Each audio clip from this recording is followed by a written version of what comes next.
And I beheld another beast coming up out of the earth. And he had 2 horns like a lamb, and he spake as a dragon.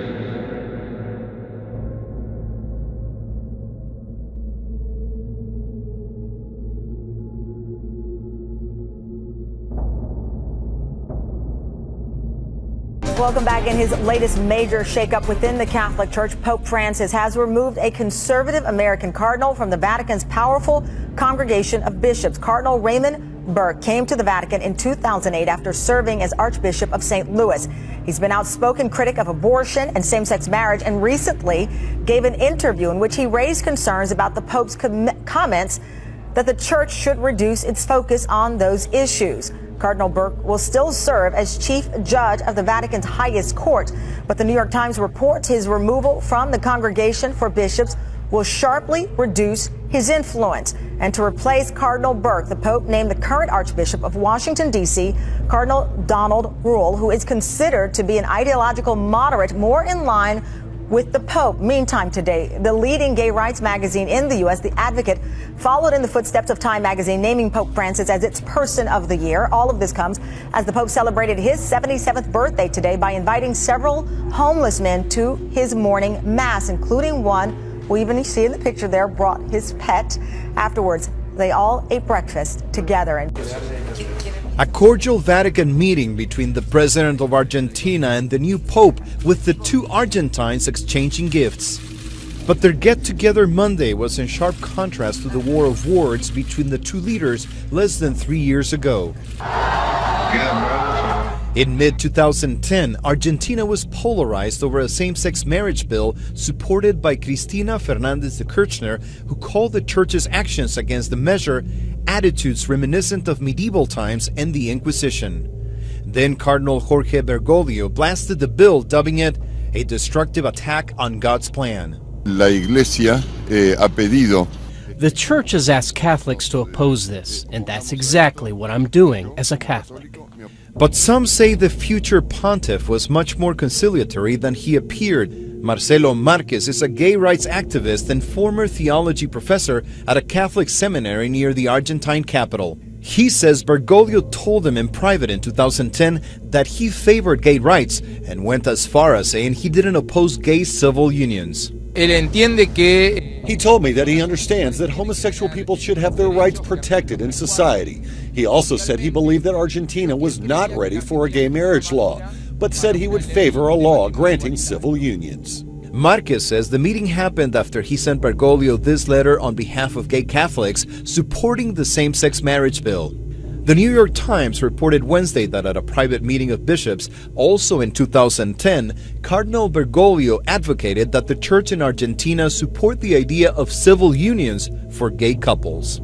A senior Vatican official said the Roman Catholic Church could neither confirm nor deny the report at this point. The official added that while Pope Francis might have expressed such view while he was a cardinal, he should be given time to develop his policy position as pontiff. Marquez, who still describes himself as a devout Catholic, says in a second meeting, the then cardinal gave him an autographed copy of a book titled The Jesuit, based on his life and works as priest. Marquez says Bergoglio once again touched upon the topic of gay rights in Argentina. Marcelo, first of all, I want you to know that I have always treated gay people with respect and dignity, the future pontiff said, according to Marquez. I have accompanied many homosexual people during my career to tend to their spiritual needs. Rafael Ramos, CNN, Atlanta.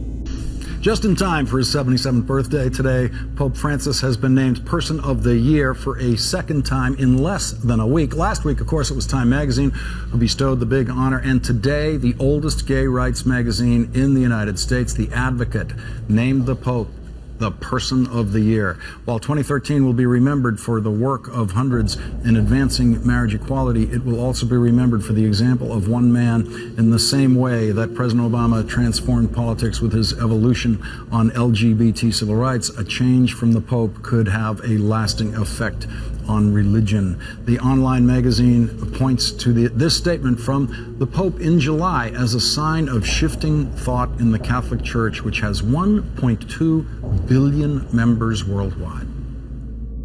Se una persona è gay, è cerca il Signore, e ha buona volontà, ma chi sono io per giudicarla? The Pope tweeted today, "The love of God is not generic. God looks with love upon every man and woman, calling them by name." Pope Francis, who has recently been called a Marxist by conservative critics like Rush Limbaugh for his focus on income inequality, celebrated his birthday today with a group of homeless men who joined him for Mass and breakfast. Joining me now, the chaplain of the Last Word's official chaplain, Father James Martin. And you have a new book out here, the Big Heart, A Big Heart Open to God. Oh, wait, it's in the teleprompter. I should read it there instead of on the book. Big Heart Open to God, a conversation with Pope Francis. And you know what? We're going to do this is going to be a book promo segment. Fantastic. Keep the book right here the whole time, just in time for Christmas. Just in time for Christmas. Let's see, how much? $17.99, but you know, it's a steal. Yeah, you can get it on Amazon, it'll be cheaper. The really interesting development with this Cardinal Raymond Burke, who was on the Congregation of Bishops. The Pope has removed him, and we have something about what Cardinal Burke said about the Pope wanting to re-emphasize and take the emphasis away from things the Church has been talking about. Let's listen to what Cardinal Raymond Burke said. I'm not exactly sure why he mentioned it. One gets the impression, or it's interpreted this way in the media, that he thinks we're talking too much about abortion, too much about the integrity of marriage as between one man and one woman. But we can never talk enough about that. I don't know. I think we can talk enough about that. Well, and that's about as strong as you're going to get from a cardinal disagreeing with the Pope. Yes, I've never seen anything quite like It's a very gentle disagreement. But, you know, in our interview in this Big Heart Open to God, the Pope says that we have been too focused on certain issues, and that's one of the issues. That's not to say he doesn't think it's important, but there are other issues that also need to come to the fore, and he was very clear about that. And where do you see... how much more of this kind of bump are we going to see in the road for the Pope, where there are these public disagreements with more conservative cardinals? Well, that's a very good question. I wonder if more cardinals will be, if they do disagree with him, will be emboldened to, make their disagreement known. I think it's healthy for the Church. I don't think there's anything wrong with it. But the Pope also is very strong about what he wants to do in the Church.